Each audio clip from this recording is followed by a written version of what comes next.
I think at the highest level, anything that has to do with space, thing that shows balls floating in space, no matter what the plot is, automatically gets greenlit. Automatically faking gay and greenlit. Totally, right? I just like any space movie, like it doesn't matter what the plot is. Like, is there fucking spaceships and balls in the background and we're going from planet to planet? Go. Just green light that shit, right? Well, Kubrick's film also has giant phallic spaceships like entering into space and shooting out little semen ships. Did you notice that? That's intentional. Yeah. You know what's crazy is, nothing's bigger than Amazon, right? Amazon just, if whoever's running Amazon, I know it's Jeff Bezos, but I bet the top 10 people in Amazon, they all go to the parties, right? They all like, if you're at the top of Amazon, you're at the top of Coca-Cola, you're at the top of Time Magazine, you're invited to the parties. You're at the butt parties, yes. Oh yeah, totally. And so have you noticed the logo of Amazon is a dick? Yeah, it's a dick. How Absolutely. crazy is that? Do you remember when he made that spaceship too? It was shaped like a penis. Everybody were making jokes about it. Yeah, like, how come no one talks about, like, how do they get away with that? It's supposed to be like, oh no, it's a smile or something, right? No. A smiling dick. You know what the ethos is behind that? That's from Jack Parsons. Remember, because Jack Parsons talked about rockets. He was the student of Crowley. He's the father of the jet propulsion laboratory stuff, right?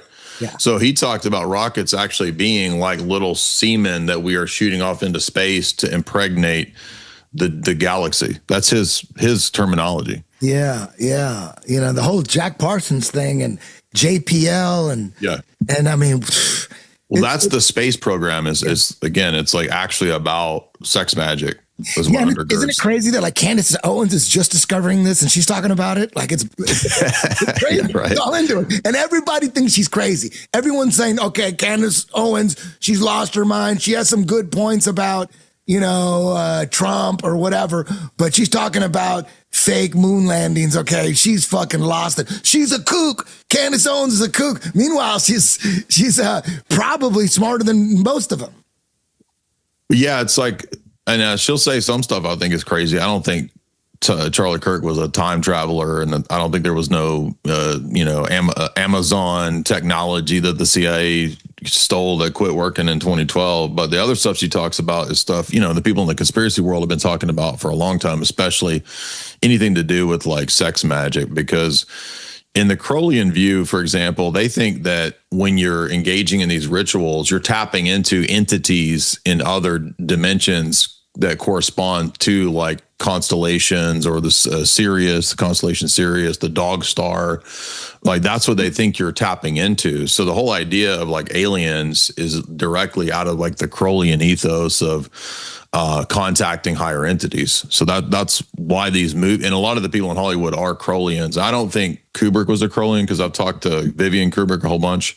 We had a long conversation on the phone the other day, actually, and I was asking her all about this stuff, and she wouldn't say anything about the esoteric stuff per se, but she said that her dad knew about that stuff. He was supposedly agnostic, didn't really have any perspective on it. I do think he was putting a lot of that symbolism and ideology in the film, though, because it's about monkeys becoming man and then man basically beating the robots to become one with the robots. If you read the rest of the Arthur Clarke series, and then men become gods through transhumanism. So that's also a bunch of esoteric gibberish. Yeah. So, there's some movies that people think that, and they may be correct, but they're put out to show you what they're doing so that they can do it karma free. As long as they tell you what they're doing and you accept it, they can do it. And there's no retaliation of some sort. Like I'm having trouble understanding that, but apparently that's part of like black magic. Like if you black magic is totally okay. If you tell people you're going to do it and they accept it, then you could do it. Can you explain a little bit of that? So first of all, I don't think that everybody who believes in occult views has to accept that, because in the occult world, people can kind of craft the occult perspectives or their systems to be whatever they want.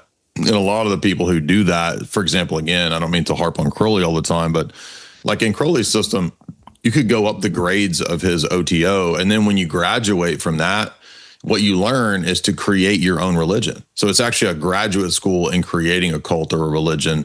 That's why you see L. Ron Hubbard create Scientology after that. After he goes through that, you see Gerald Gardner, after he goes through Crowley's system, he goes and creates modern Wicca. So all modern witchcraft comes out of that.